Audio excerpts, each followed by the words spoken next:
Ism నిష్పాక్షికత మానయిజం సమగ్రమైన వార్తలు, innovative కథనాలు, సీనియర్ జర్నలిస్టుల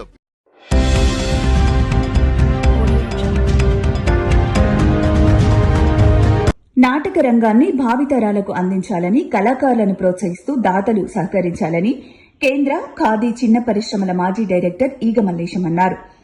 తెలంగాణ రాష్ట భాషా సాంస్కృతిక శాఖ మరియు రాష్ట చలనచిత్ర నాటకరంగ అభివృద్ది సంస్థ హైదరాబాద్ సౌజన్యంతో వరంగల్ జిల్లా రంగస్థల కళాకారుల ఐక్యవేదిక ఆధ్వర్యంలో 3 రోజుల పాటు జరిగిన 16వ జాతీయ స్థాయి నాటక పోటీలు నేటితో ముగిశాయి. పోతన విజ్ఞానపీఠం ఆడిటోరియంలో ఐక్యవేదిక ఆధ్వర్యంలో 3 రోజుల పాటు జరిగిన కళాకారుల ముగింపు కార్యక్రమానికి ఈగ మల్లేశం ముఖ్య అతిథిగా హాజరయ్యారు. తాను 20 సంవత్సరాల నుండి కళాకారులను ప్రోత్సహిస్తున్నానని, నాటక రంగాన్ని భావితరాలకు అందించేందుకు మనమందరం కృషి చేయాలని ఈగ మల్లేశం అన్నారు.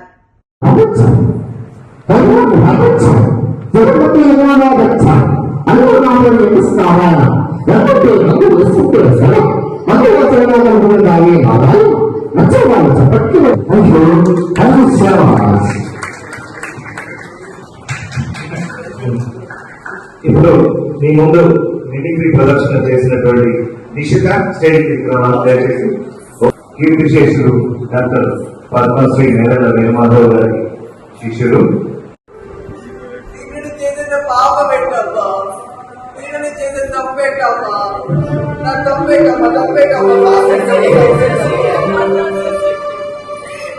తప్పేమీ లేదు, తప్పే లేదు. చాలా పెద్ద శిక్ష అనుభవిస్తున్నాను, పెద్ద శిక్ష. అన్ని తప్పే.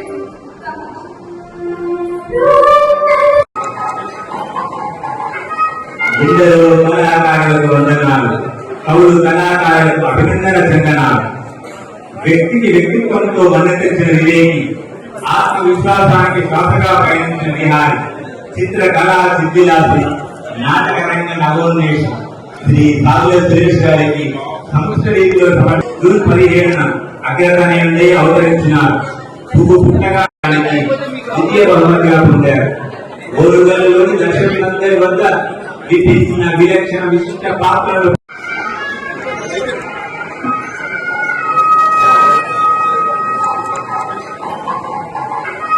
ఎందరో కళాకారులకు వందనాలు, కవులు కళాకారులకు అభినందన చందనాలు. వ్యక్తికి వ్యక్తిత్వంతో మన్నతించిన వివేకి, ఆత్మవిశ్వాసానికి శ్వాసగా పయనించిన విహారి, చిత్రకళా సిద్ధిలాసి, నాటక రంగ నవోన్మేషం శ్రీ సాగుల సురేష్ గారికి సంస్థ రీతిలో జూన్ 17న అగ్రగణ్యంలో అవతరించినారు. పువ్వు పుట్టగా ఈ కళారంగానికి ప్రభుత్వం ఊరంతా ఇస్తే అంతా మరి ఎన్నో వ్యయ ప్రయాసాల నుంచి మన అధ్యక్షుల సార్ వాళ్ళ కార్యవర్గంగా ఈ కార్యక్రమాన్ని కూడా చేయడం గర్వకారణం.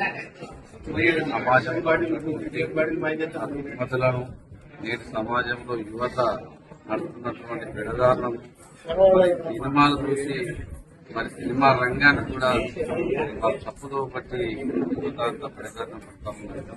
రంగస్థలం అనేది, నాటక రంగం అనేది మరి పాత్రలు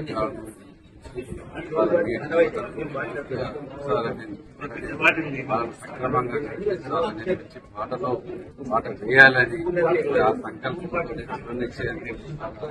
ఎన్నో భయ ప్రయాసాలు గత 15 సంవత్సరాల నుంచి కూడా శ్రీరామంగా దాదాపుగా 22 సంవత్సరాలు అవుతుంది మాకు తెలిసి. నేను ఉమ్మడి రాష్ట్రానికి కూడా మరి కళాకారుల అభివృద్ధి సంస్థ మరి అధ్యక్షుడిగా నేనున్నా. మరి వాళ్ళ రాష్ట్ర విభజన జరిగిన కూడా రాష్ట్రాలకు కూడా అధ్యక్షుడిగా. కాబట్టి కళాకారులకు కూడా ఏ కష్టం వచ్చినా, ఏ కష్టం గత 25 సంవత్సరాలు ఇచ్చేందుకు వాళ్ళు చేసుకుంటారు. కరోనా టైంలో కరోనా వచ్చినప్పుడు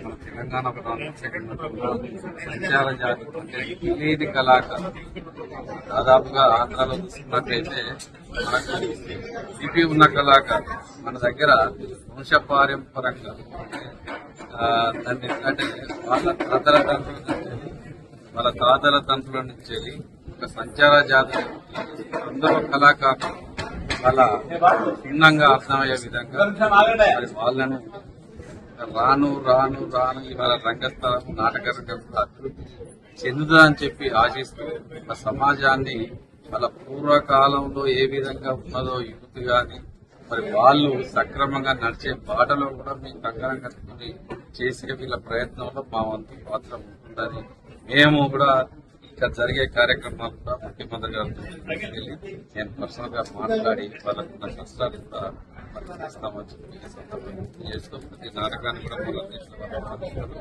వాళ్ళకు ఎంతో కొత్త చేదోడు వాళ్ళకు ఇప్పుడున్న యువతకు తల్లిదండ్రులు ఐటీకో దీనికో అని చెప్తున్నారు. ఈ రంగాల గురించి వాళ్ళు చెప్తారు, వాళ్ళ బాధ్యత ఏమంటుందో. అంటే ఇప్పుడున్న రంగం అంటే ఇప్పుడు హైటెక్ జనరేషన్ అంటే జీవిత కాలమే కుదించబడ్డదంటే యువత కుదించుకున్నది. ఇప్పుడు ఆనాడు ఉన్నటువంటి 100 సంవత్సరాల కాలంలో చేద్దంతి మంచి సత్ప్రవర్తన మంచిగా ప్రజలే విధానం ఉండేది. ఇవాళ మా లైఫ్ ఏంటిదో మా గత ఏంటో దిక్కుకోసని విషయంలో లైఫ్ అనేది కుదించుకొని వాళ్ళు ప్రయాణం చేస్తారు. ఆ ప్రయాణంలో సమిధలు అయిపోయింది. కాబట్టి దానికి ఫుల్ స్టాప్ పెట్టాలనే ఉద్దేశంతో ఈ నాటక రంగం ఇవాళ ప్రత్యేకంగా మరి యూత్ గురించే ఇవాళ చేయడం జరుగుతూ ఉంది. ఆనాడు హిస్టారికల్ గాని సాంఘికం గాని చారిత్రక గాని జానపదం గాని ఇవాళ ముందుకు వస్తున్నాయి. ఇవాళ ముందుకొచ్చి ఇప్పుడున్న సమాజాలు ఉన్నటువంటి రుగ్మతలను తొలగించి సక్రమంగా నడిపేయాలి. యూత్ను మళ్ళా 100 సంవత్సరాల జీవితకాలం వలన అందించాలనే సంకల్పం చేస్తుంది ఈ ప్రక్రియ అని చెప్పి సందర్భం